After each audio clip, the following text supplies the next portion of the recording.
Hello one and all, and welcome to Behind the Glass. I'm your host, Sam, from the YouTube channel Seen Through Glass. And I'm Tony from Gravelwood Car Sales. Yes, you are. Each week we get together, we talk about cars, motorsport, F1, what else? Cars? We talk about cars. You can listen to us on Spotify, Apple Podcasts. You can watch us on youtube.com/Behind the Glass. Don't forget to subscribe and turn on notifications. And Tony, if people want to support this podcast, what should they do? Watch it. No.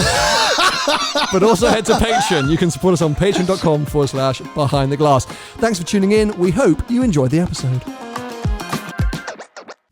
I can't believe I'm saying this. We have nearly sold out all 5 of the Behind the Glass live events we announced last week. I know. I mean, you people are amazing. I mean, you're sort of crazy. I don't know what you're doing, but we're very grateful for the support, for the excitement, for the fact that you're buying tickets to come and see us.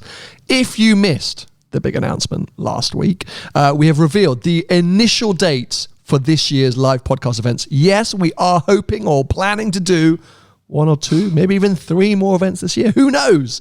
But for now, we've announced 5, 1 in June, 1 in July, 1 in August, 1 in September, 1 in October. All the information can be found on seenthroughglass.online. Go to the event section. There's a couple of events happening here at STGHQ, Duke of London. Tony is going to be hosting us at Gravelwood Car Sales in July. Look at that. We are going up to Alexander's Prestige in Yorkshire, but that event is sold out completely. Yeah. We're going to Podium Place in Newbury. It's going to be amazing.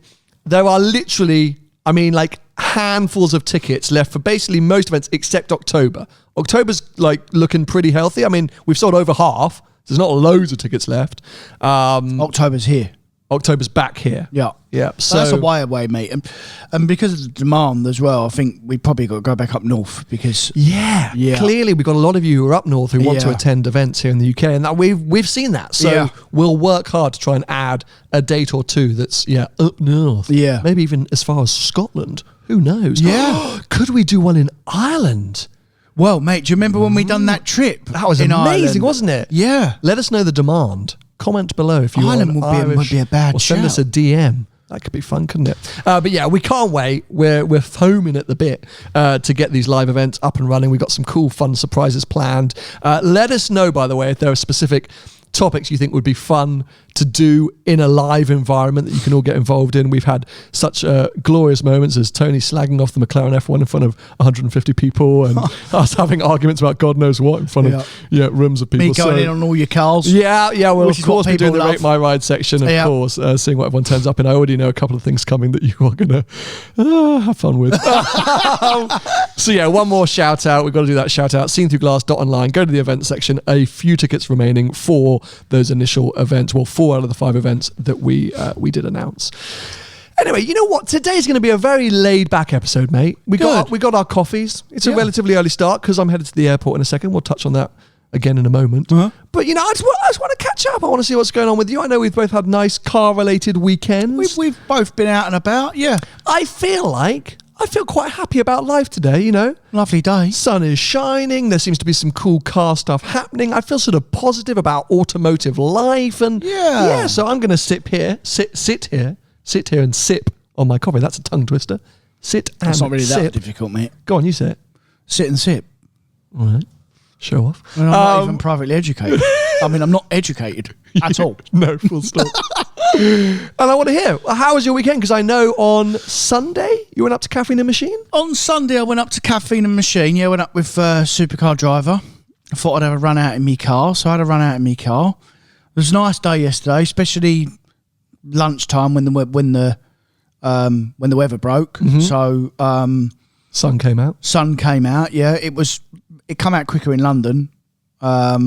And then as you head a bit further, it was a bit cloudy, but it was still warm and it was lovely on the way back.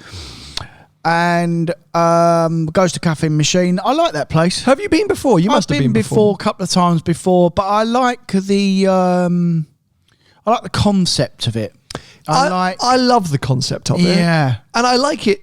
I think it's become better through COVID, weirdly. They've implemented a few things. You order the food with the app and stuff like that. And you can stay there as well as a hotel. I know. I remember when Phil was building the rooms and he took me on a tour before he'd opened them all up. They're also slightly subtly themed around car brands. Oh, do you know the guy? Yeah, Phil. Oh. I mean, what a hero to build what he has built. Just got another one. Yeah, I don't know if we're supposed to. Oh, sorry. Sorry, Phil. Sorry, Phil. Anyway. Dropped it right in it. Moving on quickly. We haven't signed any embargo, so I'll leave that in for now. But let's not say anything else. But I yeah, think it's quite common knowledge, though, mate. Probably. I don't know. I don't want to land a minute. Okay. It's got that. It's got a bit of a vibe about it, doesn't it? It's got a theme. It's like, you know what it is, although it doesn't smell of petrol. It's like walking into garage and you smell petrol. It doesn't smell of petrol in there, but it's just got that nice car aura about it everywhere. And you have a nice coffee, and I had a bacon and egg roll yesterday, which was lovely, by the way. It honestly, mate, the roll was really, it was just a nice bacon and egg roll. So he's smashing it, to be fair. So you feel like you're sort of amongst friends, don't you? When you turn up there, you're just like, yes. Yeah. I feel like we're going to appreciate each other, which is rare for me because you I really don't like friends. anyone. I don't like anyone either. No. And you don't have any friends. Oh, Shmee was there. Was he? He turned up. Oh, Yeah. what was he doing? Well, there was a bit of a full GT theme there, and Owners Club. But yeah, Yeah. I mean, there was I've never seen so many. The new one or just both. any 4GT? There was both there. Okay, so the 2006 car, was it? Yeah, was it 4 to 6 or something? Something like that, 2004 to yeah, 6. yeah. Anyway, it's the old one, and then the newer one, and I passed. I knew that there must have been some sort of event going on. I didn't actually know it was at Caffeine Machine, but on the way up, I saw two. Oh, wow. And I mean, you don't see them. No. So I knew that there was some sort of event going on. And as I'm driving up the M40 coming from London on the way up, in the distance was this sort of black car. And I thought, what is that? Like from a distance, it was about a mile away. And I could just see this big wing. And originally, like from real far back, I thought, oh, is that a P1 or something? And then as I got closer, because you don't see many, you really don't see many on the road. Obviously, I've seen Tim's car in the flesh before, but in general, I've not seen many of them at all. I thought, oh, flipping out, it's a full GT, and the wing was up, and it was low down, and he was just cruising up the motorway. And I thought, flipping out, it's got some road presence, that car. unbelievable. Unbelievable. On the road. And when was that launched? Was it 2016? Yeah, I mean, it still looks like a spaceship, Mate, it looks it looks more modern than most other supercars. Yeah. 2017 it was launched. Yeah. But I mean, it's unbelievable. The road presence. Sorry, go on. You. yeah, but then when I got there and I started to see a few of them, there was definitely 10. I didn't count. And that must be the UK allocation, isn't it? Well, they reckon there's 16 in the UK. Wow. Awkward for the 6 people who didn't turn up. Yeah. Do you know exactly who they are? But it must have been some sort of own. Tim obviously knew everyone. Or they knew him. Yeah. He gets out and he's mobbed straight away by all of them. But and the older shape ones are cool as well. And I actually prefer them. Yeah, I mean they're not as modern and but yeah, it's not your kind of thing, but no, but I like them, mate. The old one. Yeah, I like the old full GT. I like the way it looks. So apart from the way the new one looks, because I actually think if you didn't before you'd kind of figured out what it is, I think you could mistake the new 4GT for a Valkyrie if you were coming up miles away. Possibly. I think the Valkyrie will be smaller, but yeah. Does look mad on the road, but apart from that kind of initial like, wow, that thing looks like a spaceship. How do you feel about Ford GT? No, just whatever. Whatever? Just a Ford. Like, I might be being derogatory, but I can't get my head around the values of them. No, for a start. And as a used car, you know, they're like, what are they? They're still trading at $650. Yeah, at least a third over. You know, I think 30 to 40% over their list. Yeah, so I mean, fair if that's what they are, that's what they're trading for, that's what they're worth. But I wouldn't. 16 in the UK. I mean, it's a rare thing. It's a very rare car. Yeah, and you know what? There's a definite excitement about that. Like I would be excited if I saw one. If a friend said I'm bringing a 4GT along, I'd be like, cool. Yeah. But I did drive one. I drove one wow, my words today. What's happened to you? I don't know. Am I having a stroke? Can you keep not. an army? Do you remember that advert? Act fast. Has their face fallen to one side? Arms slumped by their side. So yeah, can you just keep an army? I drove one and I was inherently a little disappointed, maybe because I just jumped out of a super performance replica of a 60s Ford GT, which is right up my street. Yeah. GT40, I should say. It really reminded me of a McLaren 675 LT. Did it? It had a very similar dynamic feel in terms of the sort of acceleration performance, the braking, the sound, and that kind of weird, that sort of super, the LTs and McLarens in general, really flat, almost really flat. Too flat. Yeah, they are, yeah. And Ford GT felt the same way. Right. It's just uber flat. Did it feel special to drive? Or No, that was the disappointment. Right, okay, it's a shame. Like a really cool thing, and driving it, actually that's a lie. Did it feel special to drive in? Yes. Did it feel special to drive hard? No. Do you know what I mean? It didn't feel different to anything else. It didn't blow my soul. I was just like, okay, this is a familiar kind of speed. Not like a Ferrari. Not like a Ferrari. Right, okay. There's nothing like a Ferrari anyway, but the cabin is tiny. Hashtag because race car. I mean, you're sitting on top of the passenger seat. Yeah. There's it's a race car, It's right? It's a homologation race car, basically. Yeah. And that's cool in its own right. But yeah, to drive dynamically, I was like, sure. But would I like it to drive? You know what? I don't know. Right. And I know you well, and I know what you like to drive. I think you probably would, to be fair. Would you want one? I don't think you would. Right. But I think you would like to drive one hard. Would I prefer it over a GT2 or a Pista or something like that? I doubt it. Right. Because you do like either a car to be perfect or to have a little bit of a feeling of, No, they've all got to have a feeling. Yeah. Yeah, they've all got to have a feeling, yeah. I don't know, actually. You know what? I really don't know. It's not a car that I often think back, I'd love to have another go in one of those. Okay, fair. And I don't rate it like on one of my top driving experience. But it is a cool thing. But yeah, I mean, like how Shmi did that trip in his I know he's trucked his car a lot. He sort of transported it a lot across the US, but he did do a lot of miles in it. It's not a car I'd want to spend a lot of time in. You can't get comfortable in it, you know. The seats aren't comfortable. You're a lot taller than Tim, though. Fair. But it's tight, it's narrow, it's bumpy, and I don't know. It is. It's cool. It's just a thing. Yeah. Okay, so sorry. So there are about 10 of them there. Old ones too, which as I say I think are just inherently cooler. Yeah. What else was going on? It was just a Ford GT meet. What was the supercar driver bit? Yeah, there was some Porsches there, and I had at 12 o'clock a load of GT cars were supposed to be turning up. Similar theme.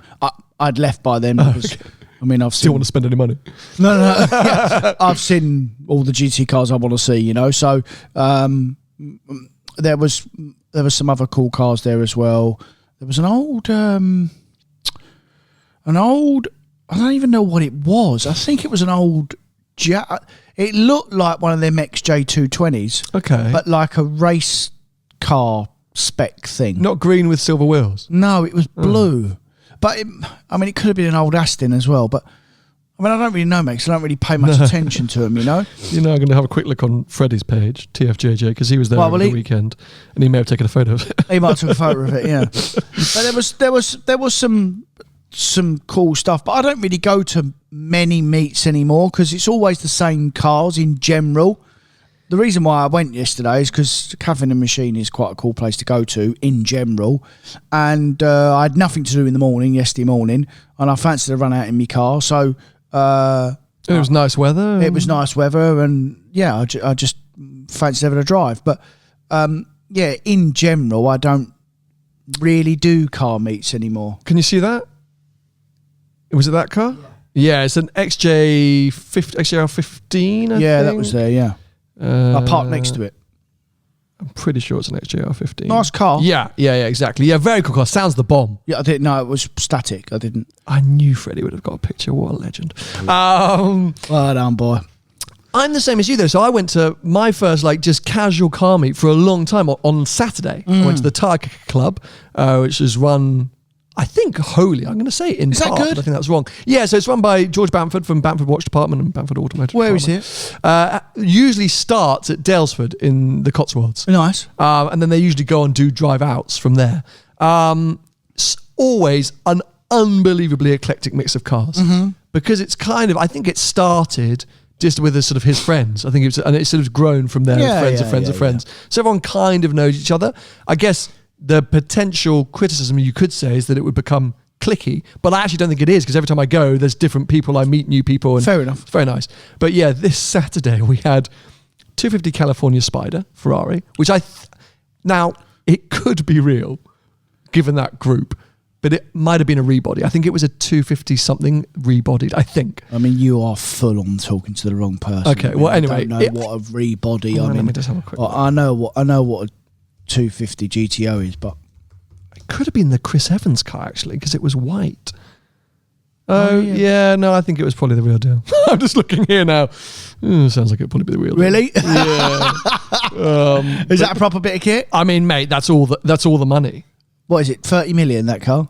Probably. Yeah. Let's see if there's a price on here. Something of that ilk. Yeah. I mean, it's, they're one of the most desirable ones. Yeah. Every now and again, Joe Macari's has them. Does he? Yeah. Here's only 36 250 GTOs, but how many Cali Spiders? Still 960, but in that time frame, 54 Spiders were built in total. How many written off? Oh God, all of them, I'm sure. How many left now? Let's see here, 305, and it was there was something. Okay, well, anyway, it was there. There's not many of them. There's not many of them. That's It that. was unbelievable to see. Plenty of other cool stuff, though. Someone turned up in a DBX 707, which I have to say I didn't realise it was a 707 until they pointed it out. Did you really? Yeah, I mean, Looks the same as the other I one. know Paul was like, it's got so much stance, it looks amazing. yeah. I genuinely didn't notice that it was a 707. Okay. But the guy who drove it, admittedly an Aston employee, So I want a customer car. weren't a customer car, factory car. But this guy's a super nice, proper guy, handles all the VIP sales for Aston, proper legend, top hero. Yeah. Got a lot of history with the brand. He adored it for its dynamics, which again is what Paul said after his drive, that dynamically it's But the regular mind-boggling. one's dynamically good, mate. Yeah, so I'm sure that Yeah. 707 thing is cool. What else turned up? A Daytona Competizione was very, very cool. So a lot of good old Ferraris. Trying to think what was up your I like street. the Daytona. Oh, mate, I love the Daytona. Yeah. Apparently not great to drive, though. Who cares? Who cares, mate? I think you would. Really? Well, yeah, I mean, given your experience in the 964 RS, Yeah. I think you would. But 964 RS isn't a Daytona. No. I mean, In a good way or a bad way? No, Or no. Daytona's not a 964 RS. no, in a bad way. The 964 is not a. Would you have a Daytona or a 275? The 275 because of Yeah. value. Okay. Would you have a Daytona or what else of that era? How much is a Daytona? 3 million quid? 2 million quid? No, Daytonas are like hundreds of grand. No, they're not. Are they? Yeah. Are you sure? Yeah. I think Daytona's like 700 grand or something like that. Well, it's nearly a million. For the cheapest one on the market's 500 grand. Oh, right. Yeah. Oh, okay. I thought there'd be more than that. You can get like super rare plexiglass, whatever. But yeah, there you go. There's a 60,000 mile one at Bell Sport and Classic, I think. Well, that's a lot of miles. So Yeah, but it's an old car. It's from 1971. Yeah, but flipping hell, 60,000 Mate, miles. do not start on this. Okay, so if a 250 GTO came up for auction and you were interested because of value, but it had 80,000 miles, you're going to go, oh no, a bit leggy for me. I'll wait for the delivery mileage one. Yeah. You a And prick. pay the money. You're a prick. Because you'd you have a can't drive delivery it. mileage 250 GTO. What, if I can afford it? Yeah. And sit and look at it like the rest of people do. No, people take it We've to had this conversation before. You've got to people have the take best it to example. Goodwood. People take it to Goodwood and They don't drive it there, though. Yeah, they It goes do. on a trailer. No, if it's delivery miles, they can't drive it there. No, but who wants a delivery? Mate, when you get into classics like 60s and 70s cars, Yeah. you cannot look at mileage. Here's Yes, another you one. can. 529,000 at the Legends that is Furlonger, 53,000 miles. Mate, It's too many miles, mate. How much Dude. is that car? hold on. You're an absolute plonker. What year is it? How much is that 2022? car, mate? 530,000. Too much money, mate. No, it's not. 60,000 miles. That's Done done more it- miles than me. It's 53,000 miles. It's done 1,000 miles a year. 1,000 miles a year. Yeah, but No, come on. No. You're being stupid. no. Mate, when you get into this really old stuff, you Well, that's cannot why look I at mileage. can't get Because also into they go through endless engine rebuilds and all these different things. Like, mileage does not matter. You're only saying that because you're trying to put 50,000 miles on your car this year. Yeah, but I'm not trying to sell it, so I don't care. Well, that's good. It's also not worth £500,000.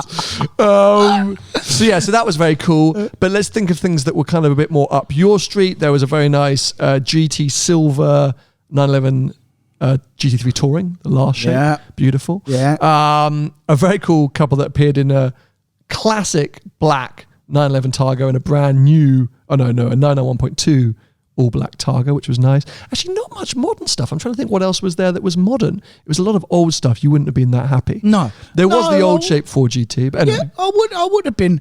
Listen, I like to look at them. Yeah. I just wouldn't like to live and drive one. No, fair enough. But but I do like having a look round them. And as a car meet, that's the kind of best part about it, right? Yeah. Is when there's an eclectic mix and things that you don't often see and things that you wouldn't necessarily think about owning or living or wanting to drive to the meet in, but then you're there, you're like, oh yeah, cool.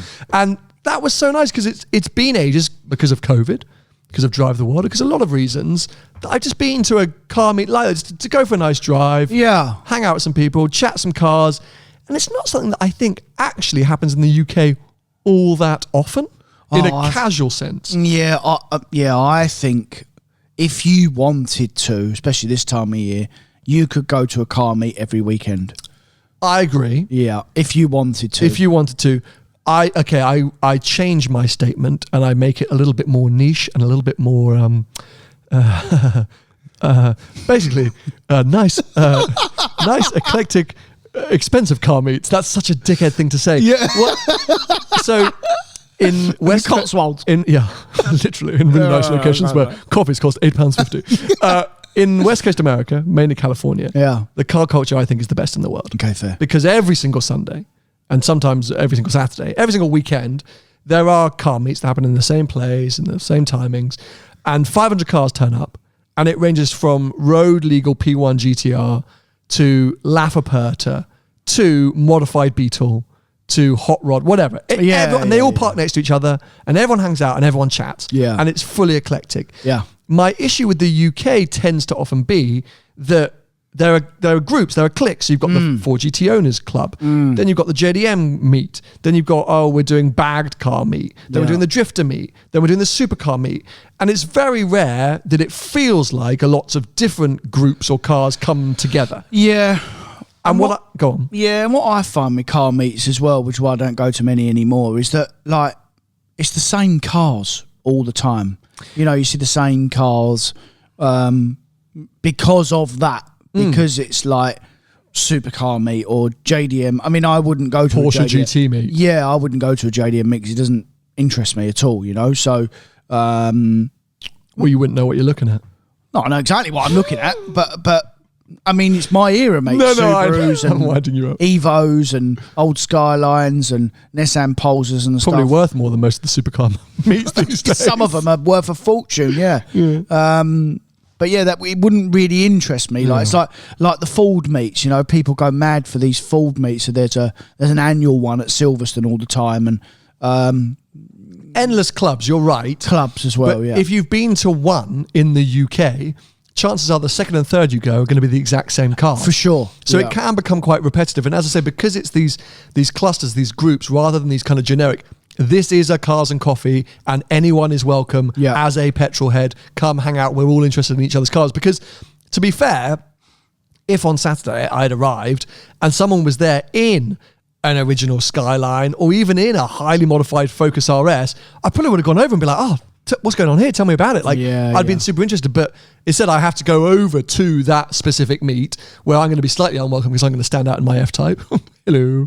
Hello. Clean and tan. Do you do oat milk flat whites? And so that's, Do you have any banana bread? Yeah, literally. That was so good this morning. Well, I think I got some banana bread left over there. Good. Got distracted. But yeah, so that's why I enjoyed Tiger Club, because it was just that it felt relaxed. I turned up not knowing what I would see. I was surprised by a lot of the stuff. It was eclectic. There was a guy parked next to me with a beautiful 996 Carrera 4, silver with a red interior, like a burgundy interior. So everything, anyone was kind of welcome, people in old Land Rovers and whatever. And I got the sense that maybe that's kind of the Caffeine and Machine. I think that's what Caffeine and Machine do well. Correct. is you never really know what you're going to see there. Oh, there's a group of Volkswagens there. There's a group of old Volkswagens in a line as well. So, like some old Mark 1 GTIs and Mark 2 GTIs and stuff. And even going back to our live events, mate, we have a mixture of stuff come at our live events. I didn't want to blow smoke up our own arse. No, but we do, mate. But genuinely, yeah. if maybe we can make something out of this, maybe we're just revealing all of our incredible business ideas to the public without, maybe we should have had this discussion off air. But that is what I think we capture so well, or always captured so well at our events, is that, you know, you as our amazing audience have an eclectic range of cars, as we see in the Rate My Rides episode, which, by the way, we've got coming up more details on how to submit your cars. And you're all welcome as well. Like, anyone's welcome. But we have everything from you know, real beaten up old pieces of crap that Tony loves to rip apart, right through to people with whyrers and P1. Like, and when we do these meets, it's brilliant. And actually, to be fair, Duke of London with their classics and cake, it's the same thing. And I think actually what I'm saying is, as a British or a UK car scene, let's try and be more inclusive and also meet each other more, because even at Cafe and Machine, which is brilliant, still the Volkswagen guys sit with the Volkswagen guys and the supercar guys sit with the supercar guys. And so, you know, I just want to encourage more of that West Coast mentality, because if you've never been to the LA car scene and been to one of those meetings, it's so invigorating and exciting and brilliant and fun, and everyone just is just there because they love cars, and you learn something. And that's why I love listening to some of the US auto podcasts. It's just a genuine passion for cars, and sometimes they're like, I don't know what that is, it was like mad, it was insane, but they're kind of just cool and intrigued. They are. So look, if you're coming to one of our events, we're excited to have you. We're intrigued to see what cars you've got. We'll try and showcase that kind of situation for you that won't be able to make the live events. Ben is going to come down and help film the live event. So he's going to be here capturing the cars in the car park, those that don't make it into the Rate My Ride sections. But anyway, that's why I'm saying I'm feeling buoyed this morning, because I've had a great weekend. There seems to be lots of car meets that happened. I saw photos everywhere. You went to a car meet. I went to a car meet. I've had a coffee. I've had a banana bread. Now, I teased it just then. Rate My Ride. Next week, we're doing a double episode, because I'm then off to Tenerife in the 360. Oi, oi, cheeky. Oh. And then I'm actually headed to Canada, a trip I teased a while ago. Oh, wow. But I'm headed to Canada. So I'm away for a few weeks. So we're having to do a double recording. Double whammy. So we'll do one sort of car news style, I guess, or just talking about whatever's on our mind. But we also want to do a Rate My Rides. So if you want to submit your car for a Rate My Rides episode, you need to email btg@seenthroughglass.com. btg@seenthroughglass.com. This is the most important part. In the subject line, you put Rate My Ride and then the name and the make and the model of the car. So for me, it would be Rate My Ride, Jaguar F-Type R. And then literally all you have to do is put in a photo. If you want to add some text, fine. But often we get like 4 paragraphs, hundreds of entries as well. Well, we get the entries is insane, but we also can't go into the in-depth history of each. No. So really, all we need is the email, the subject line, Rate My Ride, the make and model of the car, and a photo. Yeah. If you feel like you have to explain something, let's say your car looks stock, but it's actually got 4,000 horsepower, you can put brackets has 4,000 horsepower. Yeah. But that's all we need. btg@seenthroughglass.com. Subject line, Rate My Ride, make and model, and we should be recording that next week. And what that does is when you put that just gives me a bit more ammunition for me to full on get you. Yeah. If you put added lines in the email, it's encouraging Tony to rip those lines apart. You're asking for trouble. Yeah, absolute disaster. Super annoyingly, I literally was about to move on to my next topic, and it's evaded I'm having a stroke again. Am I okay? I mean, you look the same, but you never look okay. No, really. I never look okay. Should we talk about where I'm flying this afternoon? Yeah, go on. Where are you going? Isn't it? Well, I know where you're going, but I've got to ask for the audience. Well done. I've trained you well. So I'm getting on a flight to Germany to then drive into France, because Bugatti, actual real Bugatti, have said, hey, Sam, love to invite you to the factory, have a little tour, have a bit of a customer experience, and then drive a Chiron Super Sport. I mean, that's incredible. I mean, I replied to the email in about 30 seconds. Usually I like to play hard to get when these manufacturers email, hi Sam, we've got a new, I don't know what. And I'm like, would you leave it 10 minutes? Half a day. I'll check my diary. Really busy. Like, who else is going? Is there an embargo? This I was like, yep. Yeah, I'm in. I'm literally, I don't care who else is going. I don't care if there's an embargo. I will be there, because I've actually never formally worked with Bugatti. All right. I did do a very good video with Florida dealership during Drive the World, and I think they were aware of it, but I've never had a direct correspondence with them, so I'm flattered that they've got in touch. One of those brands, I mean, they're pinnacle of hypercar brands, I think. Like, that's one of them. Surely Bugatti is one of the biggest brand names for petrol heads. Not Ferrari. For petrol heads, I think one of the biggest is what I said. Because I think if you're not a car person, you know Ferrari. I don't like, would my dad would know Bugatti. Of course he would. Do you know what I mean? I think it's that's one of the most iconic names in cars, wouldn't you say? Yeah. I don't think it's as iconic as Ferrari. But No, but that's why I said one of. Just don't try and start a fight with me. Would you rather a special hypercar Ferrari or a Bugatti? What's a question? See, If you was offered either the two and you had the money. What is the super hypercar from Ferrari? Because what I love about was the the LaF? Chiron... Yes, but okay, so would I have a Chiron or a LaF? You dare, don't you dare. Are you joking?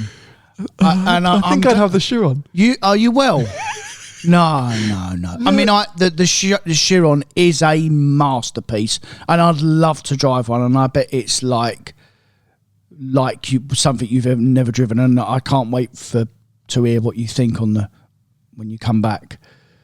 But the LaF, mate, flipping hell. I mean, but so you drove a LaF, didn't you? Did you drive a coupe? No, it's Enzo. Oh, you drove the Enzo. Yeah.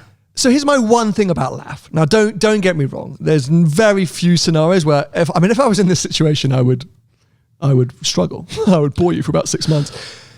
Because they're probably similar money new. Oh, no. No, Bugatti's I think more. Bugatti's more. It's more money. Because LaF's now, what, 2.5 for the coupes? Or 2, I'd say, for a LaF. Yeah, coupe. but new, they're £1 million if you go new. Chiron's a 2.3, aren't they? Yeah. Spectre. But what I'm saying is, I'd be interested to know your thoughts, but, like, is a Chiron not just a big Bentley? Okay. Do you know what I mean? This is the biggest problem with the LaF. It's a big 458. This is the big... So... Don't get me wrong. But a 458's more interesting than a Bentley, mate. Okay, so... we've got so much to talk about. So this could go on. This really will. My biggest thing with the LaF is it's a LaFerrari. I'd have one in a heartbeat. I'd probably have an Aperta. But when I drove it, I was really surprised at how familiar, not necessarily in a good way, it all felt. It really felt like a 458. But that's the DNA for our Ferrari, mate. Go with me here. No, I'm not going with you. That's the DNA of Ferrari. They're supposed to be familiar. Sure. Right? But this was too familiar. This was a 458. Not special enough, you're saying? Yet, when you step on it and when you really open it up, you then go, oh wait, V12, lots of power. Oh, hold on a sec, I'm going sideways at 40 miles an hour. Like, it can remind you, but fundamentally, it's just got something a bit 458 about it, which is where Enzo doesn't feel anything like a 430 or a 599. No. So that's what I'm trying to say. I think LaF, as I say, I would love a LaF. It's going in the collection if I win the Euro Millions, etc., etc. But Chiron, yes, it's got elements of Bentley. I like that because you know me. It's a Grand Tourer. It's comfortable at most of the times. It's elegant. It's stylish. But it feels like you want a Bugatti to feel. You step inside and it feels completely different. Okay, fine. Maybe you could say that stalk is similar to the Bentley one, but very minimalistic in interior. All these sort of weird futuristic dials and things like that. And because of what Veyron represented, and now what Chiron Super Sport 300, etc., whatever, has done, it's got a real, like, oh my God, I'm in a Bugatti. I mean, everything feels money, as it should. The reception you get, the badges, like, it's completely like, it's an achievement. You've unlocked a level in life which very few people get to access. Rolls-Royce, dime a dozen. You can go and rent one in every city around the world these days for not a huge amount of money. They're in every single music video, whatever. LaFerraris, yes, okay, fine. But I reckon I've seen more LaFs on the road than I've seen Chirons. There's just something about Bugatti, which, as I say, is such the money, the wealth, the decision to buy that car over 4 different or 4 different ones, or yes, a LAF or P1 or a 918 or whatever, you're really saying, I want the phantom long wheelbase in an exclusive paint. You know what I mean? Like, well, sort of, but I think that some of these brands exist. Koenigsegg, Pagani, Bugatti. I think they exist because people can't have access to the real special Ferraris, you know. So I think in general, I think you know, to get a LaFerrari, mate. I mean, it was 150 cars or however many there were. There wasn't many. I mean, how much more exclusive can you get than that? You know, I agree. And I've said that about Koenigsegg and Pagani before. 100%. I think a bigger part of their appeal or the new cult status they have had been created is because of that. Bugatti, I think, different. Yeah, I mean, I'd definitely have a Bugatti over a Koenigsegg or a Wyra, for sure, but hands down, 100%. And I think them three, they all compete with each other. As a brand, I don't think anyone competes with Ferrari at all. They can try. Sure, but I think Ferrari are on their own, and like with a LAF, it's a LAF. That's it. There's no other configurations of it. With a Chiron, it's the only car they make, though, mate. Yeah, no. It's the only car they make. Yeah, but it's the Volkswagen Group, so. You know, how many cars can Bugatti make? I mean, you know, if they start making SUVs, they're going to ruin their brand. So, you know, it is special because they just make a Chiron and they just made a Veyron before. So it is really exclusive and special. And I get it. And I'd love to own one. But if someone said to me, there's a LAF there at 2 million quid and there's a Chiron there at 2 million quid, which one do you want? I'd have the LAF. I genuinely would have the LAF, especially if it's a Perta as well. I understand that because also, traditionally, at least until we saw that Harry's Garage video with, which one did he drive? The Grand Sport? The Pure Sport? Anyway. There's so many of them. Yeah, there's many iterations. Yeah. They're not traditionally drivers' cars in the sense of dynamic. They're not there to attack a track. They're not necessarily there they're Grand Tourers. They're cars that you can theoretically live with. They are just... machine engineered to perfection, engineered to a level which, and that was Bugatti's identity. Like a Bentley, mate. Yeah, but to another level, Bugatti always went out to be the best of the best. Correct. To create the absolute ultimate, the epitome of automotive perfection. And that was from back in the early 1900s. Even the EB110 was trying to recreate that. And then with the Veyron and the Chiron. Yeah. The Concorde of the airline. Exactly. 1,000,000%. They are the Concorde. So... Yes, if you are a Ferrari fan, as we are, if you want to attack a track, a canyon, if you want everything, LAF and LaFerrari are there. But I just think the Chiron says something different about who you are. That's why I like it, because I disagree that you're buying it because you can't get a LAF. I think you're making the choice to not have a Ferrari. Or you have got the Ferrari. Or maybe, and you want the Chiron as well. Probably do. But you know what I mean? Like it's an act. That's who I want to be. That's the life I want to have. That's how I represent myself, is not by having the dynamic, crazy, hardcore, loud, shouty Ferrari or Lamborghini or whatever. It's the Bugatti. Yeah. And I'll tell you another reason why I have the Ferrari as well. When you go back a generation, and I actually went on a road trip with both these cars at the same time, because both my pals, one of them had an Enzo and one of them had a Veyron at the same time, and they bring them on a trip. And I would have had the Enzo over the Veyron. And the Veyron was, I could not believe, at the time I had my Perf. Okay. Which you'd say is a Huracan Performante. Fast supercar, right? At the time, especially at the time. It was the car to have.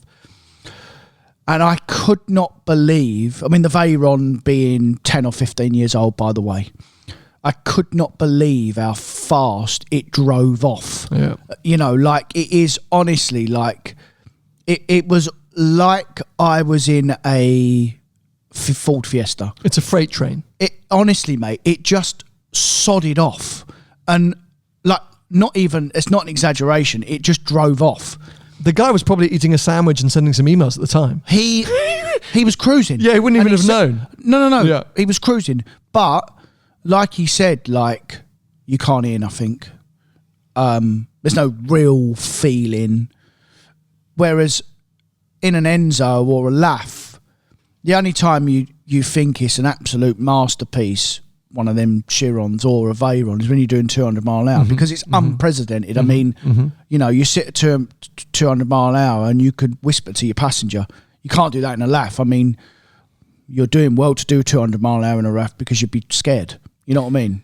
So from that point of view, I completely understand, but I'm not sure you're going to quite get that feeling that you'd get from a Ferrari. We both know that there's a warm sense and feeling driving a Ferrari at 20 mile an hour. Doesn't matter what Ferrari it is. When you see that prancing horse staring at you on the steering wheel, you just sit in the car and you just drive down the road. You've not got to go fast. There's nothing else like it, and we know that. So a lot of these cars, and again, we've said it before, especially with modern stuff. I don't know, I really like modern stuff, but a Veyron is so perfect and so good that maybe for that reason it's not so good. I see what you're saying. I think where I would argue is that the true test of any exclusive hypercar, Casino Square in Monaco. Yeah. I think, you know, getting into or out of or parking up your Chiron in that kind of environment, let alone outside Sainsbury's in Hounslow, it is an incredible feeling. The newest of the new, I say the money, the wealth, what it suggests about you as an individual. Like it is a showpiece, and people see the Bugatti name and they go, "Oh my God, that person is insanely rich." Yeah. Ferrari is Ferrari. You're right. You can't fight that brand. It's a Nike, it's a Coca-Cola, it's one of the most famous brands in the world. But Bugatti just says money. I think people don't necessarily know or care about the car. It just screams wealth. And you know what else does that at a budget? The Aventador. Yeah, you're right. Status, I would say. Yeah, if you get out of Aventador anywhere in the world, you pull up somewhere. 3 hookers come running. No, mate. You cannot get away from the attention that you get from an Aventador. I mean, I can't think, unless you go like real special, at that supercar level, if you want attention, even like to Senna and stuff, that money, I think like if you're in a Roadster SVJ, I don't think there's many cars that get the attention that car. It is like an iconic, it's a pile of shit. Mate, in 20 years' time or 30 years' time, Aventadors, bog standard Gen 1 Aventadors, will be 800, 900 grand. Mark my word right now. Really? Yeah, because I'm not sure about that. Dude, that car, well, let's see what the world's going to be like in 20 or 30 years. We might all be underwater. Won't be able to fuel it. Exactly. Well, I won't be able to drive it because we're submerged. That car is such a poster car for our generation, not even as a car guy. You're not even a petrol head. No. You're not a lady who loves cars.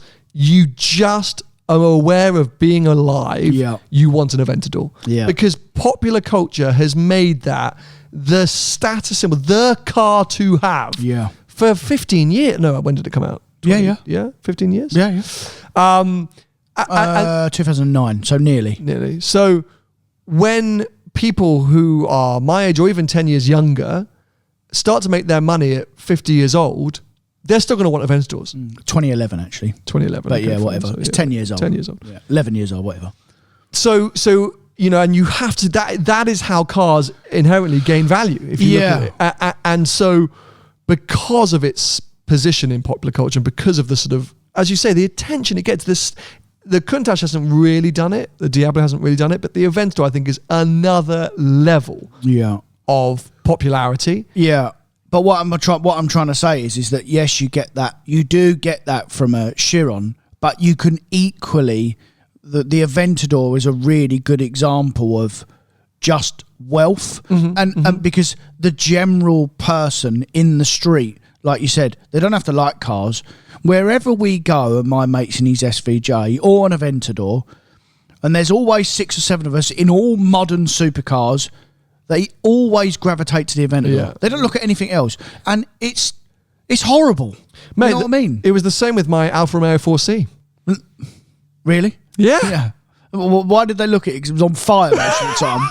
It was never on fire. It had a van in the side of it. Jokes aside, I said that because I thought it was going to get a reaction out of you, but it would actually genuinely happen. Even when we were in supercar convoys, when I did that trip with Shmi and that lot, people couldn't believe how much attention that car got. Again, at the time, it was brand new and people didn't really see it. But it's an eye catcher. It is one of those cars that gets a lot of attention. But yeah, you're right. Aventador gets it. And I see what you're trying to say is that, if that's all that Bugatti's giving you, it's nothing compared to what a LaF can give you, sure. Yeah. But for me, I've always loved a Chiron. The Super Sport is, at the moment, their fastest iteration, I think. It's not the 300 special edition that I'm driving. It's just their standard Super Sport, theoretically. But I can't wait. I literally can't wait. It's not very often you get the chance to drive a Chiron. No way. Last drove one in 2019. So, yeah, it will be a fantastic moment, and I cannot wait for that trip.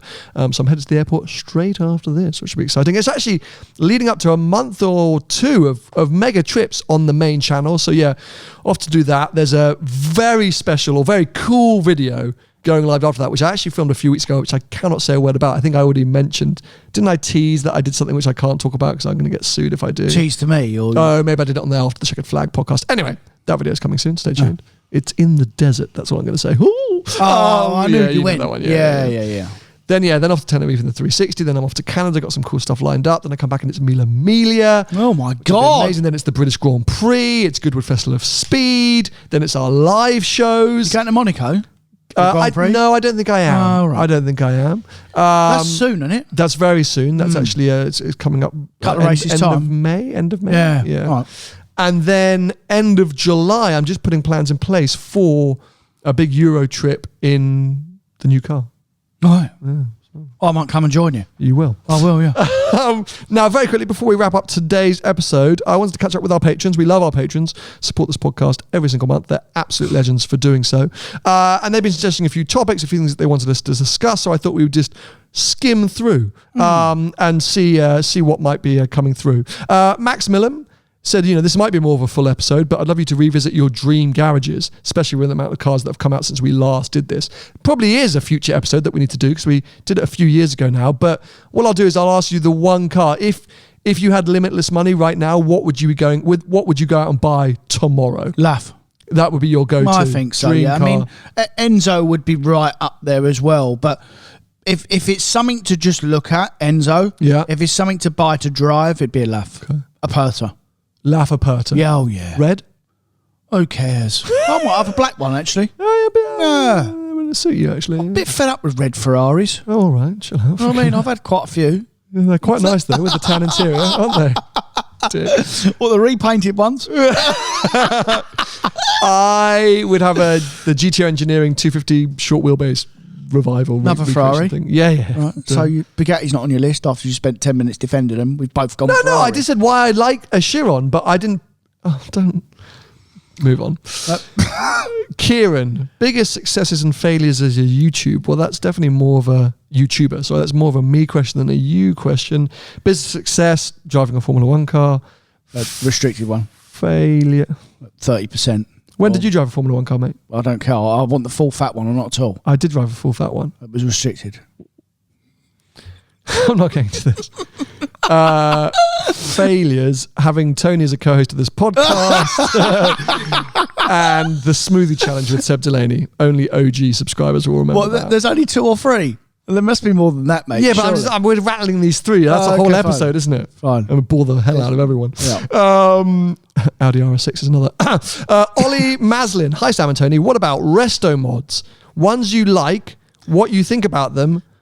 Best road trip. Okay, Ollie, you've submitted about 13 questions. Resto mods. No. Yeah, have you not come around to them at all? No. Really? Why not? One. Because I don't like them. But it's taking an old car and then making it reliable and modern. What about a Singer? No. Really? I appreciate a Singer. What's wrong with a Singer? There's nothing wrong with it, mate. If that's what you want to buy, no problem. I don't want one. But not interested. But it's basically brand new. It's not going to break. You're going to be able to absolutely attack the road. Yeah. It's cool. It's like... Yeah, and it's 600 grand or 700 grand. Sure, okay, that's a joke. But it's a joke. No, thank you. Just if it was 150 grand. But it's not 150 if it grand. Was. But it can't be. If it was. No, it cannot be. You You can't put money in, then take it out again, because that's retro mod cars are very expensive because it's not mass produced. Because they've got to get their money back. Well, because they all go too far. You can do a resto. You can do a resto mod without doing 400 grand per car. Well, you've tried it on your car. How are you getting on? Which one? Your 360. That's not a resto mod, mate. Well, you basically rebuilt it. No, I haven't.